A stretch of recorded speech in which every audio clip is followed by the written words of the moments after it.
அதுல எனக்கு ஒரு சீன் கொடுத்துருந்தாங்கன்னு வந்தேன். அந்த சீனை கட் பண்ணிவிட்டாங்க. பரவாயில்ல.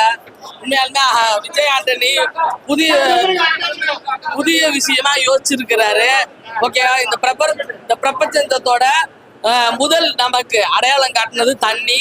அந்த தண்ணி மூலியமா அதாவது அவங்க தங்கச்சி பையன் தர்ஷனை வச்சு ஒரு முயற்சி பண்ணியிருக்கிறாரு. கண்டிப்பா இது வந்து நடக்கக்கூடியதா அப்படின்னா கிட்டத்தட்ட ஒரு 3000 ஆண்டுகளுக்கு முன்னாடி இந்த மாதிரி விஷயம் நடந்திருக்குது. நான் புக்கில் படிச்சிருக்கேன். அந்த கதையை ஒரு மேட்ச் பண்ணி அந்த கொலை நடந்தது எப்படின்னு கண்டுபிடிச்சிருக்காங்க. மற்றதெல்லாம் நீங்க போய் தியேட்டர்ல பாருங்க. கண்டிப்பா லியோ அந்த எடிட்டிங் டைரக்டர் நல்லா பண்ணியிருக்கிறாரு. விஜய் ஆண்டனி அண்ணாவும் நல்லா பண்ணியிருக்காரு. அந்த தர்ஷன் பையன் சூப்பரா நடிச்சிருக்கிறாரு. ஓகே, நல்ல ரோல் பண்ணி சூப்பரா இருக்கு. பெண்கள் என்ன சொல்றது இந்த மாதிரி பாதிக்கப்படுறாங்கன்னு